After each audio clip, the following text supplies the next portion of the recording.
기도하고 낙심하지 말 것을 주께서 참 소망이 되심이라. 하나님의 꿈이 나의 비전이 되고 예수님의 성품이 나의 인격이 되고 성령님. 오늘은 이사야 23장 23절, 26절, 29절의 말씀을 가지고 함께 은혜를 나눠보도록 하겠습니다. 성경 말씀입니다. 너희는 귀를 기울여 내 목소리를 들으라. 자세히 내 말을 들으라. 이사야 28장 23절의 말씀.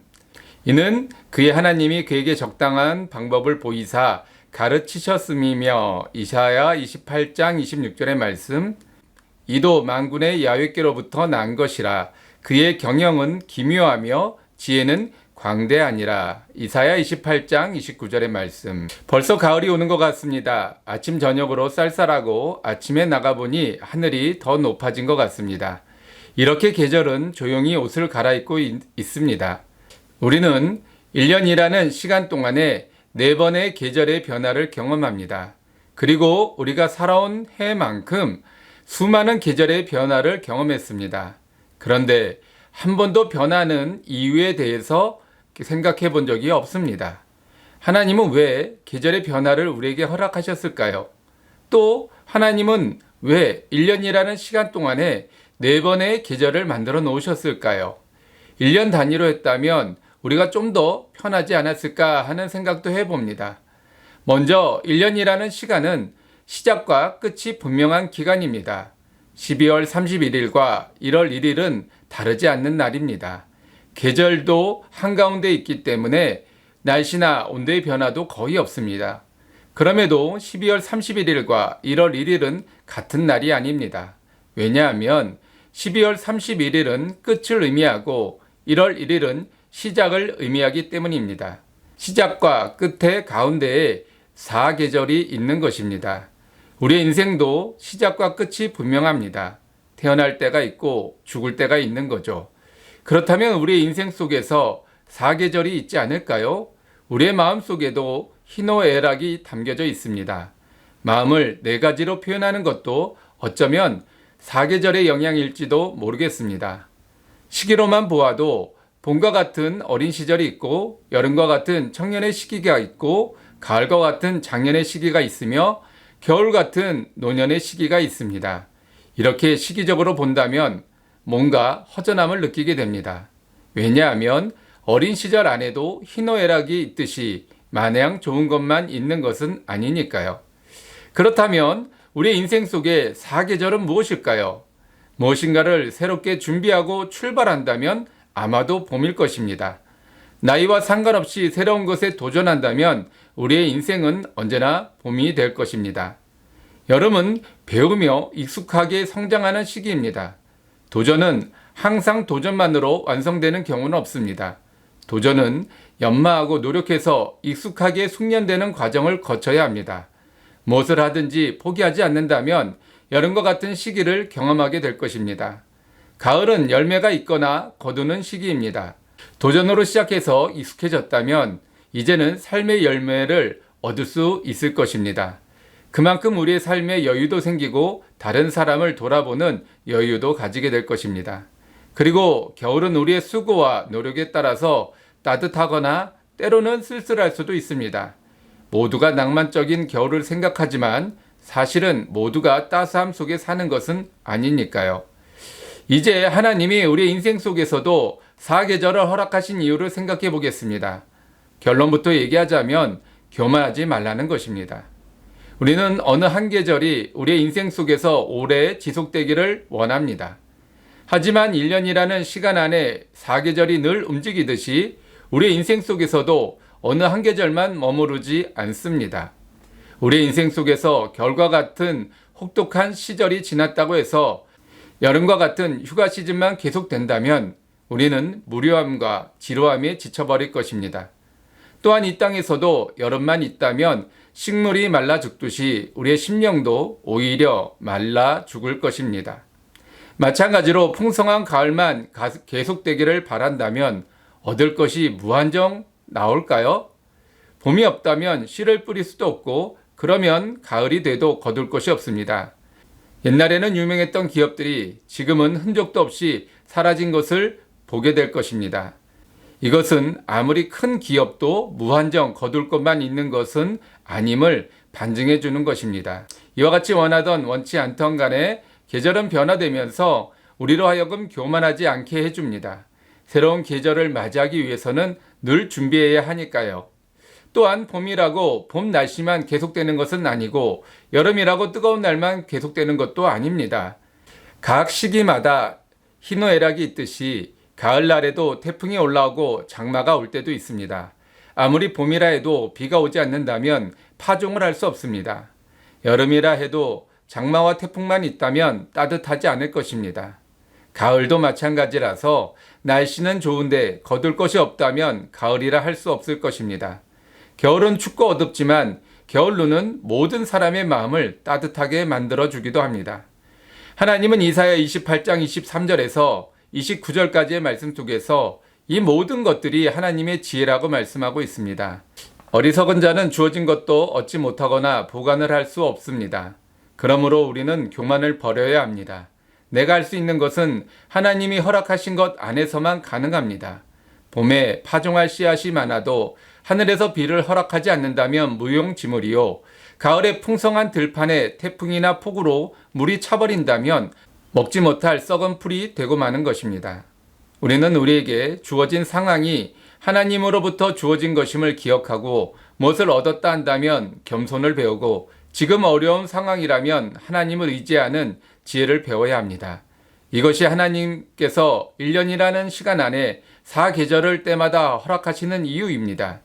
또한 이 코로나로 인하여 우리의 삶이 달라졌다면 이 또한 하나님의 뜻이 있음을 우리는 기억해야 합니다. 하나님은 지금 주무시거나 눈과 귀가 멀어 보지 못하는 분이 아닙니다. 하나님께서 알고 계시다면 이 상황 또한 우리에게 말씀해 주고 계시는 징표가 될 수 있습니다. 그것이 무엇인지 우리는 고민해야 합니다. 단순히 우리의 신앙 테스트에서부터 우리 신앙의 새로운 패러다임을 제시하는 것까지 우리는 깊고 다양하게 생각해야 합니다. 그래서 이 상황이 봄인지 겨울인지 판단해 보아야 우리의 앞날을 준비할 수 있는 것입니다. 23절 말씀에 너희는 귀를 기울이고 내 목소리를 들으라, 자세히 내 말을 들으라고 말씀하고 있는 것입니다. 들으라는 말을 3번이나 쓰면서 강조하고 있습니다. 우리는 우리의 생각에 갇혀 있습니다. 수십 번 4계절을 경험하면서도 정작 4계절의 의미를 생각하지 않는 것과 마찬가지입니다. 파종의 방법은 우연히 알게 된 게 아닙니다. 자연의 법칙을 통하여 우리는 알게 된 것입니다. 우리는 손을 가지고 여러 가지 기구들을 만들었습니다. 그리고 우리는 창조자라고 생각합니다. 하지만 손은 누가 만들었습니까? 우리가 만든 것이 아닙니다. 손을 손답게 만드신 분에 의해서 우리는 기구들을 만들 수 있는 것입니다. 만약 손이 짧거나 지금과 같은 모양이지 않다면 우리는 기구들을 만들어낼 수 없었을 것입니다. 그래서 26절에 그의 하나님이 그에게 적당한 방법을 보이사 가르쳤음이요 라고 말씀하고 있는 것입니다. 적당한 방법이라는 것은 자연의 도구를 말씀하시는 것입니다. 모든 기구들은 자연으로부터 시작되었습니다. 석기 시대에는 돌을 보고서 도구를 만들었고 청동기, 철기 시대는 또한 자연에 있는 것을 사용하여 만들어낸 것입니다.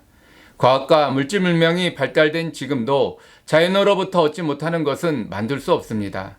마지막으로 이도 만군의 야훼께서 난 것이라 그의 경영은 기묘하며 지혜는 광대하니라고 말씀하고 있습니다.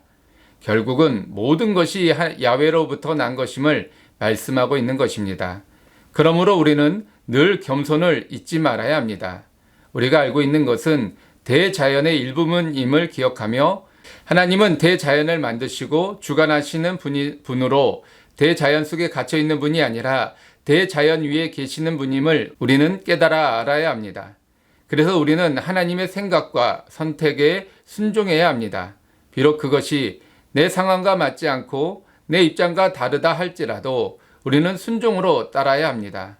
지금 내리는 비가 지금 나에게는 고난과 어려움이 있지만 누군가에게는 꼭 필요한 도구가 될 수 있기 때문입니다. 코로나라는 상황이 전 세계와 우리 시대 교회에게는 태풍과 같은 고난이지만 하나님께는 꼭 필요한 시기에 사용하시는 도구가 될 수 있습니다. 이것은 숨어 지내는 것만을 말하는 것이 아닙니다. 기독교 핍박의 시기에 기독교인들이 지하에 숨어만 있었다면 그들은 결국은 사라지고 말았을 것입니다. 지하에서도 신앙과 말씀의 삶을 계속하였습니다. 그리고 우리는 할 수 없다라고 생각되는 일들을 그들은 해왔습니다. 그래서 부흥하고 발전했습니다. 이제 우리의 차례입니다. 우리가 지금 할 수 있는 일이 무엇입니까? 기도하시겠습니다. 하나님 아버지, 이 코로나 시대에 우리는 숨어 있고 우리는 멈춰져 있고 우리는 아무것도 하지 않는 것이 마땅한 것으로만 생각했습니다. 그러나 1년 반이 지났지만 이 코로나는 멈추지 않았고 오히려 우리들의 삶 속에서 우리의 신앙과 믿음만이 멈춰져 버렸습니다. 그리하여 우리들은 지금 낙심하였고 지금 좌절하였고 지금 도리어 하나님 앞에 원망하며 불평하며 나아가고 있습니다. 우리가 마땅히 해야 될 것을 하지 않은 채 하나님 앞에 멈춰져 버린 우리의 신앙을 다시 일으켜 세워 주시옵소서. 그리하여 아버지여 계절이 이 코로나 때도 변화되듯이 우리의 삶도 변화되게 하여 주시고 우리의 신앙도 앞으로 더 나아갈 수 있도록 도와주시옵소서. 그리하여 우리의 믿음이 이제는 멈추는 것이 아니라 성장하고 자라며 하나님 앞에 온전히 쓰임받는 믿음의 사람 되게 하여 주시옵소서. 하나님 앞에 온전히 의지합니다. 의탁합니다. 이제는 일어서기 원합니다. 주님, 우리와 함께하여 주시고 우리를 써주시고 우리 가운데 역사하여 주시옵소서. 예수님의 이름으로 감사하며 기도드렸사옵나이다. 아멘. 기도하고 낙심하지 말 것을 주께서 참 소망이 되심이라. 하나님의 꿈이 나의 비전이 되고 예수님의 성품이 나의 인격이 되고 성령님의 권능이 나의 능력이 되길 원하고 바라고 기도합니다. 주의 길을 걸어가는 동안에 세상의 것 의지할 수 없으니 감사하고 낙심하지 말 것을 주께서 참 기쁨이 되심이라. 하나님의 꿈이 나의 비전이 되고 예수님의 성품이 나의 인격이 되고 성령님의 권능이 나의 능력이 되길 원하고 바라고 기도합니다. 하나님의 꿈이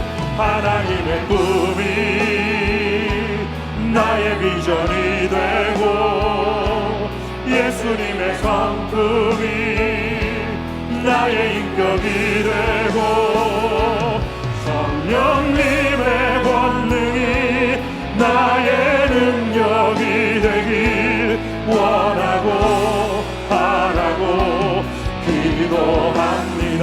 하나님의 꿈이 나의 비전이 되고 예수님의 성품이 나의 인격이 되고 성령님의 권능이 나의 능력이 되길 원하고 바라고 기도합니다. 하늘문이 열리고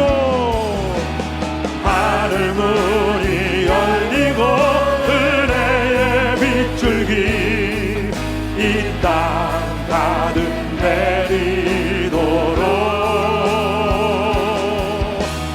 마침내 주 오셔서 우리 위에 부시도록 우리 함께 기도해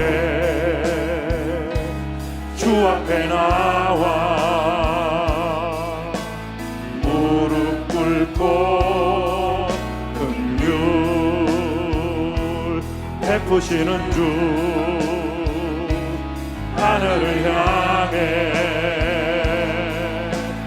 두 손 들고